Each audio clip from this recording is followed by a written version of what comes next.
Bueno, muy buenas tardes. Mi nombre es Emiliano García. Ya nos conocemos por otras ocasiones en las que hemos estado en esta misma instancia, en el ciclo de Chile Constituyente. Ya llevamos 6 sesiones, hoy día nuestra séptima y penúltima, con un tema bastante interesante desde el punto de vista de la discusión constitucional, si se quiere, a mi juicio central dentro de toda esta discusión, que es el tema acerca de la persona, la familia y la sociedad en la Constitución. Es decir, qué tan relevante pueden ser estos conceptos dentro de la definición constitucional o respecto de la discusión constitucional en general, en el marco de este proceso constituyente aún eventual antes del plebiscito del 25 de octubre, pero que sin duda nos ha puesto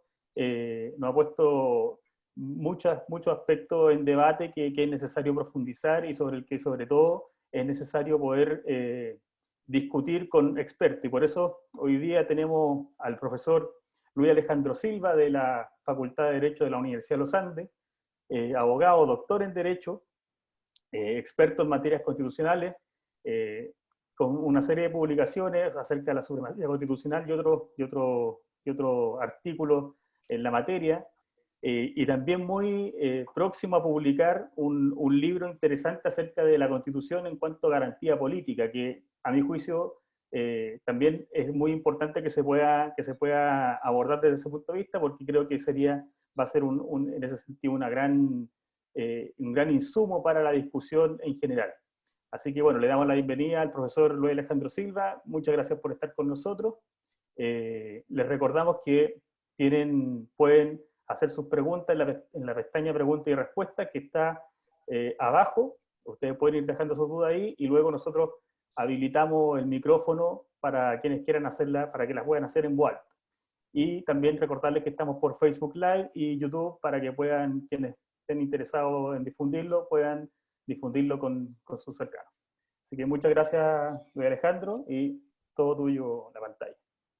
Muchas gracias a ti, Emiliano, por la invitación. Aprovecho de saludar a todos quienes están siguiendo este ciclo de la Fundación y en particular la exposición de hoy.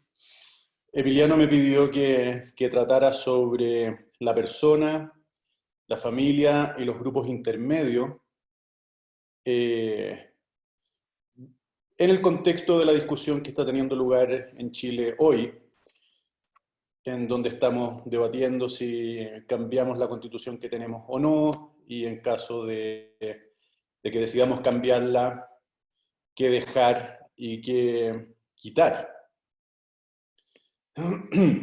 Para tratar este tema, es clave el tema de la persona, la familia y los grupos intermedios en el contexto de la discusión constitucional. Es clave, a mi juicio, entender la relevancia política que tienen estos tres conceptos, porque la Constitución tiene un apellido: política. Es la Constitución política de la República.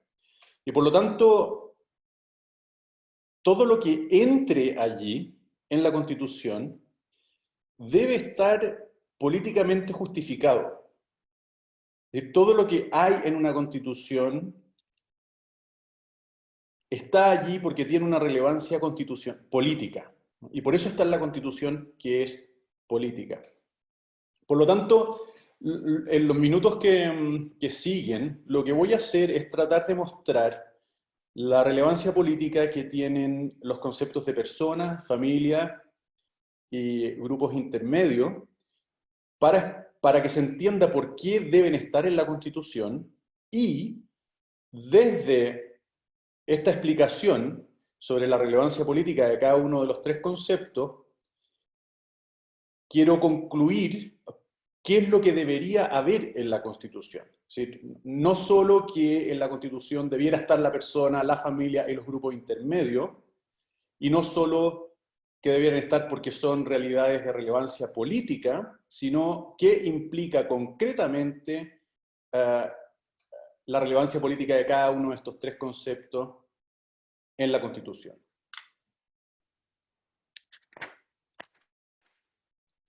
Bien, lo primero es la persona. Aquí hay claramente los tres elementos que estructuran la la intervención de hoy una secuencia, ¿no?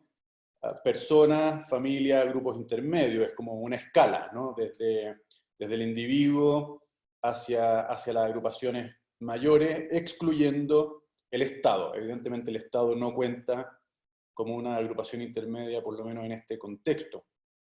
Entonces vamos con la persona. La gran pregunta que hay que resolver es cómo vamos a entenderla, cómo vamos a entender a la persona desde la perspectiva de la política, desde la perspectiva del derecho, que es la perspectiva que a nosotros nos interesa o el contexto en el que estamos conversando. ¿Cómo vamos a entenderla? Y aquí, simplificando mucho las cosas, cabe distinguir dos posiciones básicas acerca del significado político y jurídico de la persona. El primer significado podemos encontrarlo en la doctrina de Hobbes, Thomas Hobbes. Probablemente todos están familiarizados con una expresión que dice así: el hombre es un lobo para el hombre. Bien, esta expresión, ignoro si es original de Thomas Hobbes, pero él la utiliza en su libro más conocido, el Leviatán, o Tratado sobre la Sociedad Civil, y allí él entiende que la persona es un lobo para las demás personas. Cada individuo de la especie humana es como un lobo para sus congéneres. Es decir, un sujeto peligroso, ¿no? Una amenaza siempre latente y que a veces se transforma en un peligro real. En la concepción de Hobbes, en donde el hombre es un lobo para el hombre, la persona humana se entiende como un individuo que no necesita de los demás. Está, por decirlo de algún modo, completo al margen de los demás. Y si es que llega a constituirse en sociedad, que es de hecho lo que ocurre, dice Hobbes que lo hace simplemente por una razón de conveniencia. Es preferible estar asociado con los demás para evitar de ese modo el peligro que cada uno de los demás representa para mí. Pero en la teoría de Hobbes, que es como una mitad de las explicaciones que se han dado acerca del significado político de la persona, el hombre está solo. La otra gran concepción para entender a la persona, política y jurídicamente, podemos encontrarla en Aristóteles. Probablemente están también familiarizados con una expresión que dice que el hombre es un animal social. Esta es una expresión que se encuentra en el libro La Política de Aristóteles. Y allí Aristóteles define el hombre como un ser que necesita de los demás para ser completo, para ser perfecto. De hecho, tiene una frase muy bonita que dice que quien no necesita de los demás para vivir, o es una bestia o es un dios. Pero no puede ser hombre, porque el hombre necesita de los demás para vivir. El hombre se perfecciona con los demás. Por lo tanto, la sociedad no es, en el caso de Aristóteles, una cuestión de conveniencia. No es que al hombre le convenga estar en sociedad. El hombre necesita vivir en sociedad. El hombre necesita de los demás. No es que le convengan los demás, sino que necesita de los demás. Bien, estas son las dos posiciones básicas que conviene tener a la vista porque estas dos concepciones están en conflicto hoy en nuestro debate. Han estado siempre en conflicto, de hecho.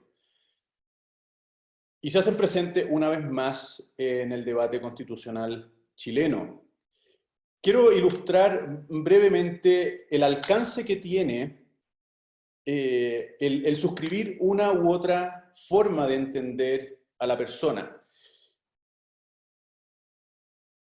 para que puedan percibirse mejor las diferencias de adscribir a una u otra concepción. Algo dijimos de la sociedad. La sociedad se entiende de manera distinta según si usted adscribe a la concepción de Hobbes, en donde el hombre es un individuo semejante a un lobo estepario, que es una amenaza para todos los demás, y todos los demás son una amenaza para mí. En un modelo, en una concepción como esa, la sociedad es simplemente un instrumento de conveniencia, ¿no? En cambio, en la concepción de Aristóteles, la sociedad es una cuestión necesaria, ¿no? No puede el hombre vivir al margen de la sociedad. Sería una bestia o sería un dios. El concepto de ley también cambia según la concepción a la que se adscriba. En el caso de Hobbes, estoy simplificando mucho las cosas, pero en el caso de Hobbes, la ley viene a ser una suerte de cadena que limita a este lobo que naturalmente goza de todos sus derechos en el máximo despliegue que le permiten sus posibilidades.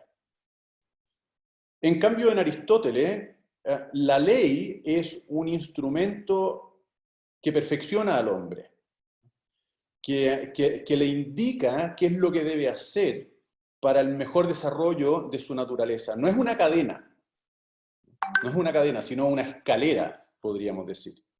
La libertad también tiene una forma distinta de ser entendida según una u otra concepción, porque en el caso de Hobbes, la libertad se entiende como ese páramo sin obstáculos en las que el lobo puede vagar sin limitación alguna. En cambio, la libertad en Aristóteles se entiende como un poder orientado hacia un fin. Y la autoridad, por último, también tiene una forma diferente de ser concebida. En esto se parece mucho a lo que hemos dicho sobre la ley, no me voy a repetir. Esto tiene una proyección en la Constitución muy concreta. Por ejemplo, vamos a hablar enseguida de esto de nuevo, solo lo menciono, pero ¿podemos decir que la familia es el núcleo fundamental de la sociedad? Bien, la respuesta dependerá de la concepción de persona que tenga usted. Porque si usted entiende que la persona es naturalmente un individuo semejante a un lobo, bien, la familia no es el núcleo fundamental de la sociedad. El núcleo fundamental de la sociedad es el individuo,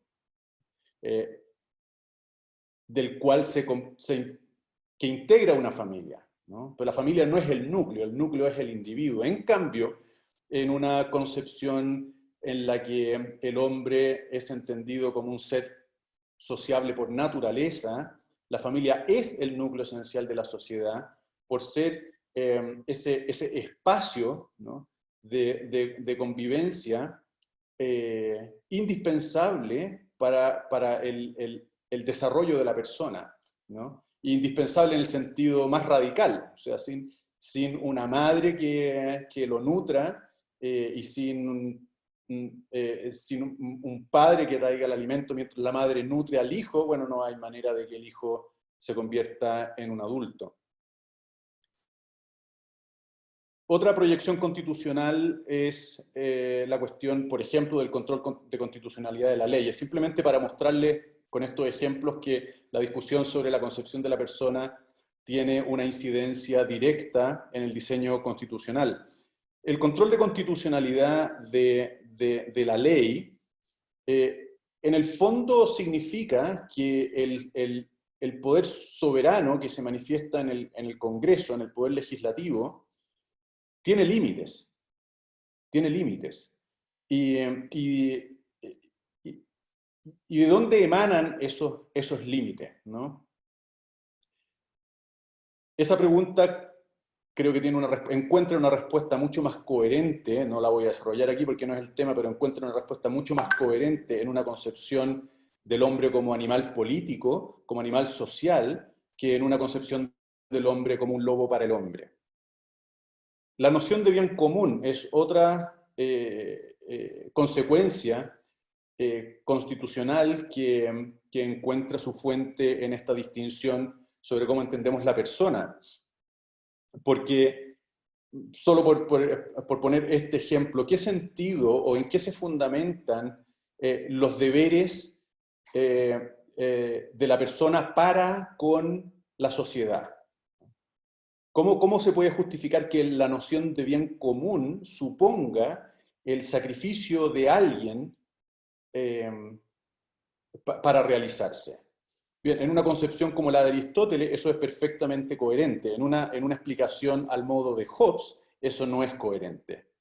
Y una última explicación es la de la autonomía de las agrupaciones intermedias, pero de eso voy a hablar un poquito más adelante.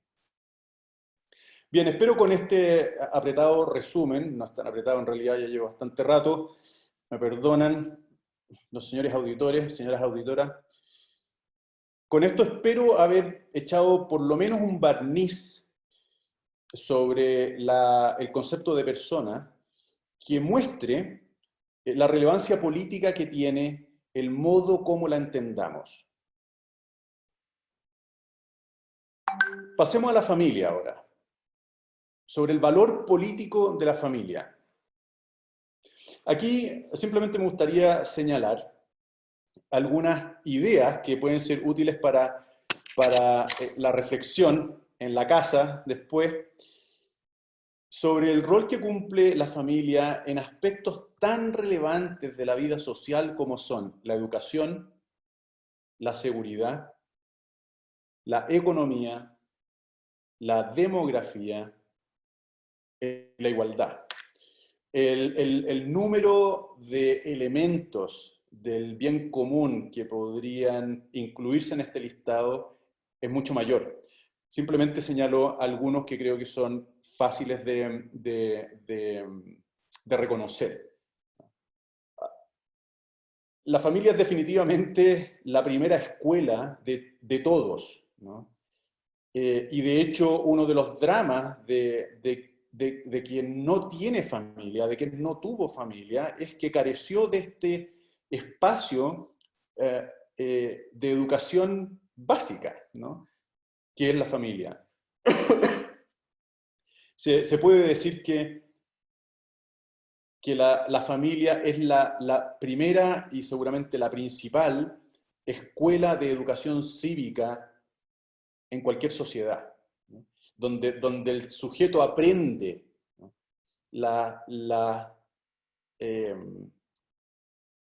Lo que significa ser ciudadano, aunque no lo conozca por ese nombre, es en la familia, ¿no? Es allí donde en primer lugar aprende lo que significa ser ciudadano. Piensen en la seguridad, ¿no? ¿Qué espacio? Obviamente que estoy hablando de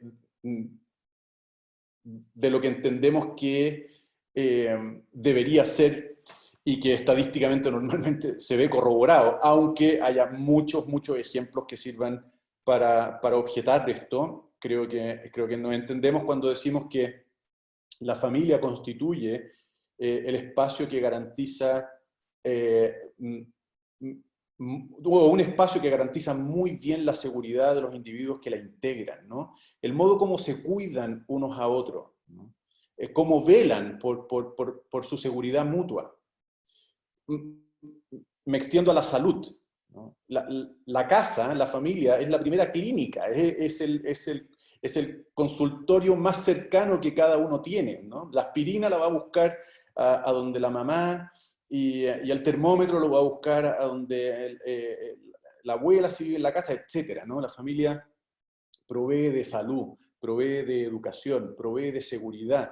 La familia es una fuente de progreso económico de la nación, ¿no? Un hombre que tiene que alimentar a unos niños, o una mujer que tiene que alimentar a unos niños, encuentra en ellos la mejor razón para salir cada día a trabajar. Y son las necesidades de sus hijos normalmente el estímulo más importante para una persona progresar o tratar de progresar en su trabajo. Y por lo tanto hay en la familia un motor literalmente de la economía. La demografía, ¿no? Un elemento sociopolítico o geopolítico fundamental que hoy día está muy descuidado y que probablemente en Chile nos daremos cuenta tarde de lo descuidado que estaba, pero que es fundamental para garantizar la soberanía, por lo menos, ¿no? Podemos estar de acuerdo con que esto sea importante o no, pero estoy seguro de que nadie estará en desacuerdo con la significancia política que tiene el aumento o la disminución de la población de un país. Por todo lo que he dicho, la familia puede ser entendida como el núcleo fundamental de la sociedad, que es una expresión que está en la Constitución actual. Y aunque me voy a repetir, lo digo ahora, esto es algo que no debiera desaparecer de ninguna constitución que hagamos en Chile en el futuro, ¿no? Porque reconocer que la familia es el núcleo fundamental de la sociedad es reconocer que la familia es el primer proveedor de salud, de seguridad, de educación y un motor para la economía. Otra consecuencia constitucional que se sigue de la relevancia política de la familia es el derecho preferente de los padres a la educación de sus hijos, una prerrogativa que hoy día está bajo fuego, porque hay quienes creen que este derecho preferente de los padres colisiona con un concepto que se llama la autonomía progresiva del niño, y quienes abogan por esta autonomía progresiva entonces quieren erradicar, si es posible, esta noción del derecho preferente de los padres a la educación de sus hijos.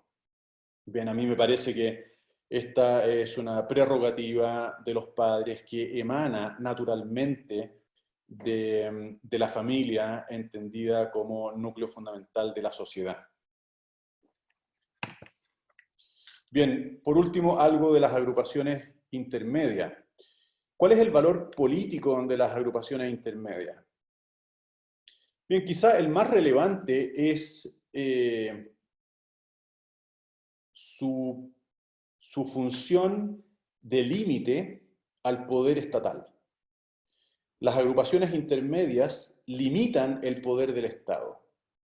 Y para entender esto, basta imaginar lo que sería la sociedad, o mejor dicho, lo que sería la relación del individuo con el Estado si no existieran colegios, si no existieran universidades, si no existieran centros de padre, si no existieran clubes deportivos, si no existieran empresas, si no existieran fundaciones, y así la enumeración puede seguir por largo rato. Cuando uno toma conciencia de la cantidad de agrupaciones que intermedian el poder del Estado y yo, el individuo, cada uno de nosotros, se da cuenta de que entre ese poder soberano, ¿no? que, por decirlo en sencillo, tiene el monopolio de la fuerza, y yo, como individuo absolutamente vulnerable frente a ese poder, se interponen una serie de cuerpos, que son los cuerpos intermedios o agrupaciones intermedias, que actúan como un amortiguador de ese poder estatal, que me protegen frente a él. Si yo quisiera, como consumidor, por ejemplo, reclamarle al Estado la forma en que provee de algún bien, y voy yo solo frente al Estado a tratar de que se me haga justicia, las chances de sacar algo en limpio son bajas. En cambio, si yo me agrupo, ¿no?, en una sociedad, en una asociación de consumidores que representa a 10.000 consumidores que han tenido el mismo problema con el proveedor, que es el Estado, y vamos a discutir con el Estado, bien, el problema para el Estado aumenta en un 10.000%, ¿no? Y probablemente donde no nos escuchó a cada uno de nosotros de manera individual, sí nos escuche agrupados con otras 9.999 personas. Bien, esto vale para todo orden de cosas, y eso es una función política, qué duda cabe. Otra función política que cumplen las agrupaciones intermedias puede reconocerse desde la perspectiva de la provisión de bienes públicos. Son agrupaciones intermedias las que proveen, no exclusivamente, pero son agrupaciones intermedias las que proveen de salud, educación, seguridad, entretención,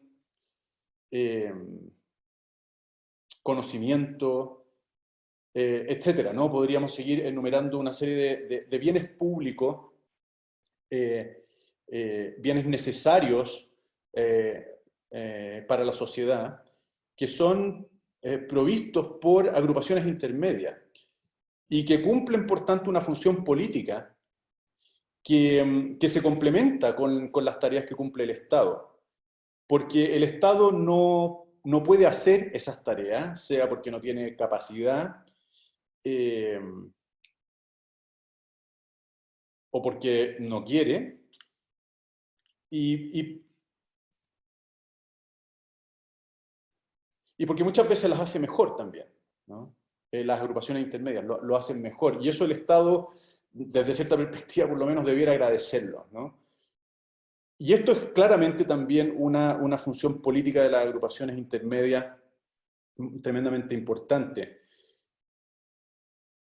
Un ejemplo especialmente claro es el de los partidos políticos. A muchos pueden disgustarles los partidos políticos, pero no debe minimizarse la importancia que los partidos políticos cumplen para relativizar el poder del Estado, para ecualizar o modular la lucha por el poder político, ¿no? Son políticamente muy importantes los partidos políticos. Bien, esto tiene algunas condiciones que son importantes de señalar y que son la consecuencia constitucional de la relevancia política de las agrupaciones intermedias. Primero es la autonomía de las agrupaciones intermedias, es decir, que puedan hacer lo necesario para cumplir con sus fines, que no se vean intervenidas por el Estado. Esto implica, aunque no necesariamente, pero la libertad de asociación, es decir, que podamos asociarnos para hacer lo que solo juntos podemos hacer. Entonces, primero la autonomía. Después es necesario exigir que las agrupaciones intermedias gocen de autonomía solo en la medida en que cumplan con sus fines específicos, que es una exigencia de la Constitución actual. Es decir, que una agrupación de personas que tiene como fin crear un club deportivo y promover a un equipo en la liga de fútbol, bien, ese grupo de personas goza de autonomía en la medida en que cumpla con su fin. Y pierde ese derecho si empieza a hacer algo distinto a lo que justificó su creación.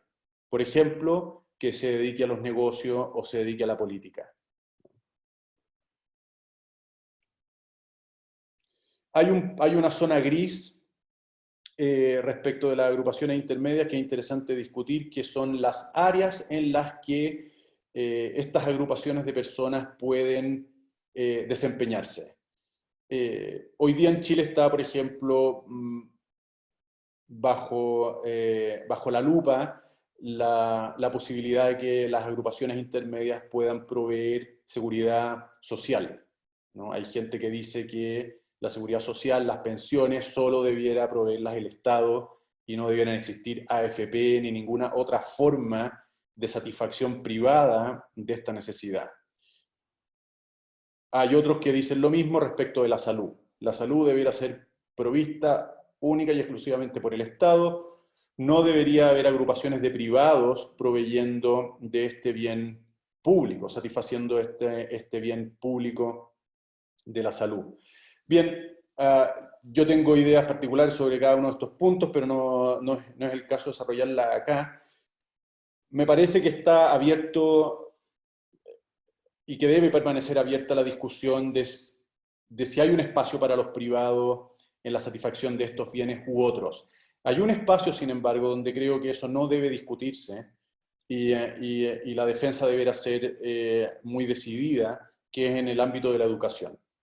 En el ámbito de la educación creo que no es admisible discutir la libertad de los particulares para agruparse y educar. Esa no es una tarea que podamos prudentemente entregar al Estado de manera monopólica. En el caso de la salud y de las pensiones, creo que podría aceptarse, ¿no? En algún caso. En el caso de la educación, no. En este aspecto me permito señalar un ejemplo que ilustra que lo que estoy hablando no es pura teoría. Este ejemplo es la reforma que promovió el gobierno de Bachelet II en la educación superior, cuando era subsecretario un señor Martínez, creo que Francisco era su nombre, porque allí, simplificando mucho las cosas, y espero no estar haciendo injusticia al proyecto, allí una de las ideas claves era que el Estado entregaba a las universidades los recursos que necesitaba para enseñar. En eso consistía la gratuidad.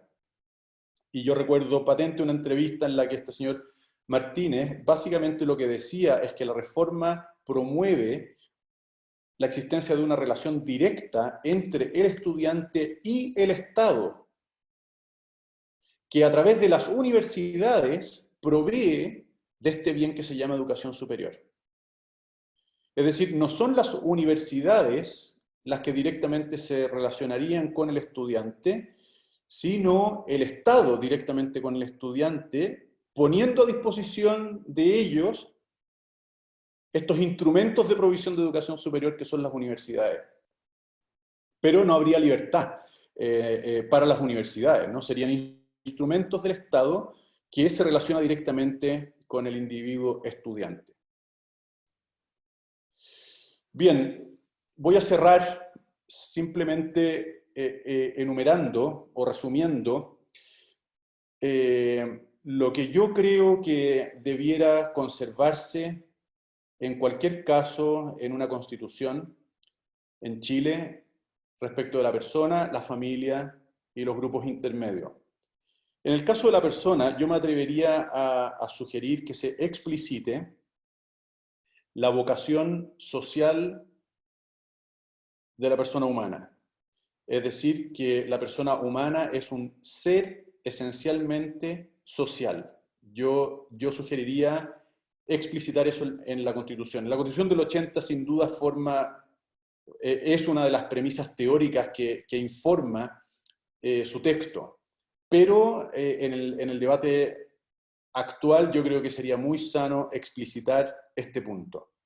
Respecto de la familia, yo conservaría de todas maneras la definición de la familia como núcleo esencial de la sociedad y conservaría también la garantía de los padres para educar a sus hijos con un derecho preferente, que hoy día está en la Constitución, en el artículo 19, número 10, pero me atrevo a asegurar que hay gente que querría quitarlo. Yo lo defendería porque me parece que es una consecuencia natural de entender la familia como el núcleo fundamental de la sociedad, el núcleo esencial de la sociedad. Y por último, respecto de los grupos intermedios, aunque todavía estará fresco en sus memorias, pero yo mantendría evidentemente la libertad de asociación, que está en la Constitución actual. Esa yo la la conservaría en cualquier caso. Conservaría la garantía de autonomía de las agrupaciones intermedias siempre y cuando cumplan con sus fines específicos. Y por último, garantizaría la libertad de asociación en materias de educación, en materia de educación. Es decir, que los particulares, las personas puedan agruparse para educar, en cualquiera de los niveles de la educación. Bien, eso es lo que yo preparé. Espero que hayan podido seguirme y que haya sido medianamente interesante, que haya provocado alguna pregunta. Sí, muchas gracias, Alejandro, por tu intervención. Tenemos unas preguntas, acá tenemos a Felipe Rivera. Vamos a habilitar su micrófono para que Felipe pueda hacer la pregunta en voz alta. Felipe. ¿Se escucha? Sí. Perfecto. Buenas tardes, profesor Emiliano. Escuché con bastante atención su exposición y mi pregunta va relacionada al tema de los grupos intermedios. Respecto a qué avances se pueden hacer constitucionalmente en la regulación de estos grupos intermedios, considerando la crisis en la que está inmiscuida actualmente la clase política y particularmente los partidos políticos, en donde las personas simplemente deciden quedarse como independientes o no deciden participar en ningún partido político. Esa es mi pregunta. Saludos desde la Universidad de Atacama, Copiapó. Bueno, Muchas mucho gracias, gusto, Felipe. Felipe. Muchas gracias por la pregunta. Si la entendí bien, lo que a mí se me ocurriría es, si te entendí bien, tú partes del diagnóstico de que hoy día la gente no participa en política a través de agrupaciones intermedias, es decir, a través de partidos políticos. ¿Y qué se podría hacer para revertir eso? Y honestamente creo que la corrección de este problema no pasa por diferente manera de concebir la regulación de las agrupaciones intermedias, sino por una reivindicación de la necesidad y de la nobleza de la política.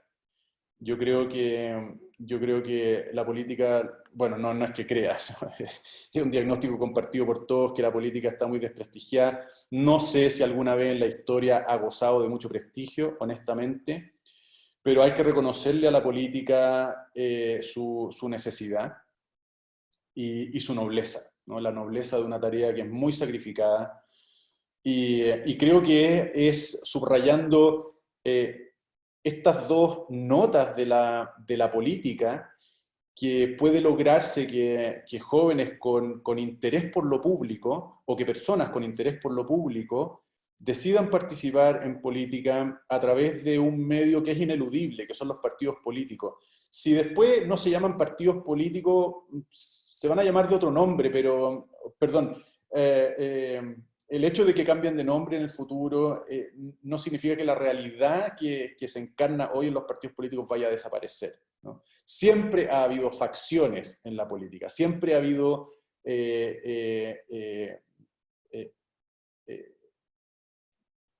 lugares, ¿no? donde las diferentes preferencias o concepciones políticas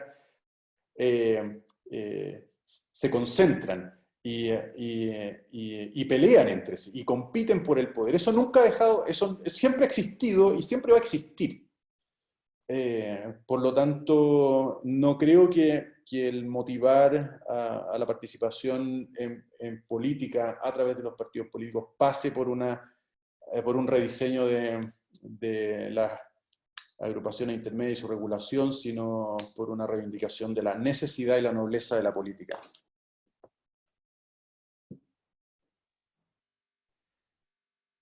Muchas gracias por la respuesta. Yo tengo un par de preguntas respecto al concepto, bueno, tanto el concepto de persona, el concepto de familia, incluso el de cuerpo intermedio. Mi pregunta es, ¿tienen necesariamente una carga valorativa? Y si no fuese así, por ejemplo, ¿cuál es el concepto de familia que debería tener una constitución? Porque al final del día, bueno, hay un caso muy, muy paradigmático, si se quiere, que es la constitución, famosa constitución de Hungría, en que se estableció, digamos, en la constitución, el matrimonio heterosexual, digamos, se reconoció el matrimonio heterosexual, ¿ya? En el fondo descartando cualquier otro tipo de vínculo en ese sentido. Mi duda es, ¿debe por este concepto de familia establecerse necesariamente ese concepto acerca del matrimonio, o más bien debería decirse, por ejemplo, dado que, bueno, si se reconoce la familia, podría decirse las familias, ¿cierto? Que de hecho está en la constitución que presentó la expresidenta Bachelet 2 días antes de irse en 2018. Se reconoce a las familias, ¿cierto? ¿Debería ser así, o más bien hay necesariamente detrás una idea antropológica al respecto? Eso. Sí, yo ahí distinguiría un par de cosas. En primer lugar, no creo que necesariamente deba explicitarse el matrimonio entre un hombre y una mujer como un elemento de la definición de familia. No, subrayo necesariamente, yo creo que lo es. Yo creo que el matrimonio entre un hombre y una mujer es un elemento esencial de la familia. Pero no creo que necesariamente deba explicitarse, es una cuestión prudencial que debiera resolverse en el contexto en el que se discuta. Después hay otra cuestión importante, que es distinguir entre la realidad y el nombre, ¿no? Si me permite esta distinción, porque hay, debajo del nombre, del término familia, hay realidades, ¿no? Realidades distintas, y no siendo todas iguales, no pueden llevar todas en propiedad el mismo nombre. No pueden llevar todas el mismo nombre. Y lo cual nos conduce a reconocer que la familia, o a abrirnos a la posibilidad de que la familia sea un concepto análogo, ¿no?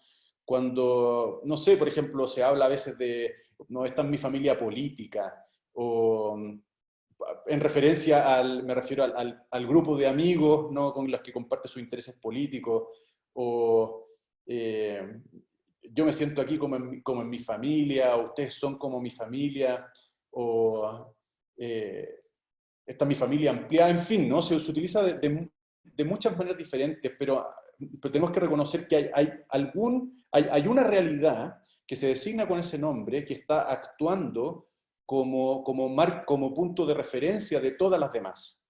Es lo que entiendo se podría llamar un analogado principal, ¿no? Admitiendo que el término familia es analógico, que se aplica a realidades en parte iguales y en parte distintas, entonces nosotros reconocemos la existencia de un analogado principal, y ese, yo creo que, o sea, no creo, digo que es esa agrupación que nace de la unión estable, matrimonio, entre un hombre y una mujer. Desde allí es que se puede entender el uso del término familia en otros contextos. Si uno elimina ese anclaje del término en la realidad que hemos descrito, de un hombre con una mujer en unión estable, con los niños que nacen, si uno elimina ese anclaje, después de un tiempo no va a saber qué significa el término familia. Se lo va a aplicar a tantas realidades distintas que simplemente va a perder sentido y va a dejar de usarse el término. La realidad no va a dejar de existir. Y probablemente adopte otro nombre, si es que podría ser el caso, no creo que ocurra, pero podría ser el caso que adopte otro nombre y la realidad va a seguir estando allí, ¿no? Entonces, en el fondo lo que yo defendería es que al establecer que la familia es el núcleo fundamental de la sociedad, se entienda que estamos hablando de la familia como un concepto que reconoce un analogado principal y que no se cierra a otros usos analógicos, pero entendiendo que siempre van a tener sentido en la medida en que se remitan a este punto de referencia que es la realidad concreta de la unión entre un hombre y una mujer estable, y lo que empieza a florecer desde ellos, ¿no? Eso, no sé si respondí, Emiliano, a tu pregunta. Sí, sí, me quedó clarísimo al respecto, y quería como tocar un punto ya a partir de esa respuesta.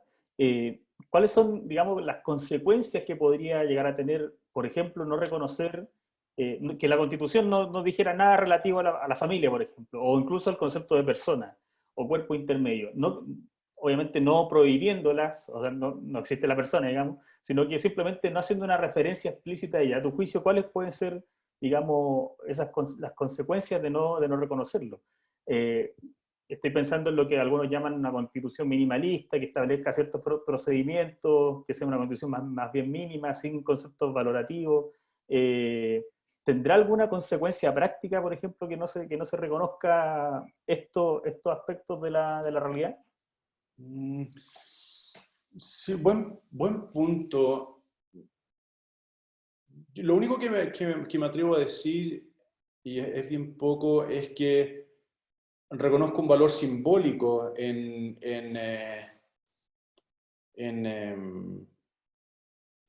incluir el término familia o el reconocimiento de la familia como el núcleo esencial de la sociedad en el texto de la Constitución.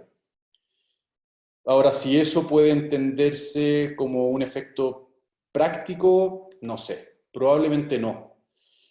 O probablemente sea muy difícil de demostrar que sí. Pero yo creo que el efecto es ese, ¿no? Es simbólico. El reconocer la familia como núcleo esencial de la sociedad es algo que para quien lee la Constitución, para quien lea la Constitución, o para quien enseñe la Constitución, va a ser algo ineludible, y eso genera en el muy largo plazo, genera efectos muy difíciles de medir, por cierto. Pero sí, yo diría que el efecto es, entre paréntesis, meramente, cierre paréntesis, simbólico.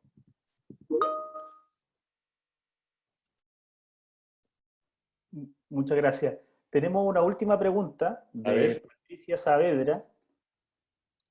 Vamos a habilitar el micrófono para que Patricia pueda hacer su pregunta.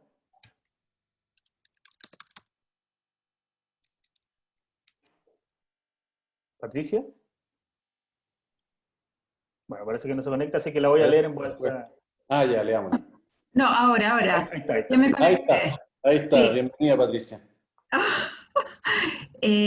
Yo quería preguntar, a su juicio, ¿qué es lo que no tendría que estar en la Constitución, en este posible cambio de Constitución, en cuanto al concepto de familia que usted ha expuesto, en cuanto a que sea el núcleo fundamental de la sociedad? ¿Qué es lo que no debería llevar entonces, o que lo que atentaría? Hoy día en la Constitución, si entiendo su pregunta, hoy día en la Constitución yo personalmente no veo nada que se oponga o que esté en contradicción con esta definición de la familia como núcleo esencial de la sociedad. Me parece que en la eventualidad de que se eliminara, por ejemplo, la libertad de enseñanza, de que se eliminara, por ejemplo, el derecho preferente de los padres a educar a sus hijos, por mencionar dos ejemplos que se me ven rápido a la cabeza, en ese caso creo que sí estaríamos frente a un cercenamiento, si me permite la expresión, un cercenamiento del concepto de familia como núcleo esencial de la sociedad. Por supuesto que si hubiese un acuerdo más amplio sobre este punto, podrían reconocerse otras expresiones de la familia como núcleo fundamental de la sociedad, pero creo que el clima no está para eso hoy, el clima político, digo.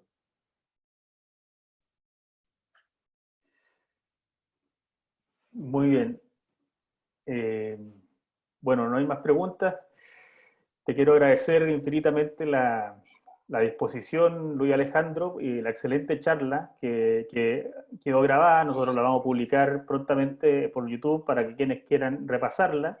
Reiterar el agradecimiento a todos los espectadores que hemos tenido por las diversas plataformas, y también recordarles que tendremos una próxima sesión, la última, el próximo jueves a la misma hora, con el profesor Jaime Arancibia, respecto de los principios del orden público económico, y que deberían tenerse en cuenta en una eventual discusión ya, o más bien en un proceso constituyente ya iniciado. Así que quedan muy invitados. Recordarles también que nos pueden seguir por nuestras redes sociales, @Fundación Jaime Guzmán en Twitter y también por Instagram. Y reitero que podrán ver esta y otras charlas que nosotros hemos tenido acá en este mismo espacio en la plataforma en YouTube para quienes deseen profundizar. Muy agradecido, Luis Alejandro, por tu disposición. Quedamos en contacto y muy buenas noches a todos. Muchas gracias a ti, Emiliano. Buenas noches. Que estén bien, hasta luego.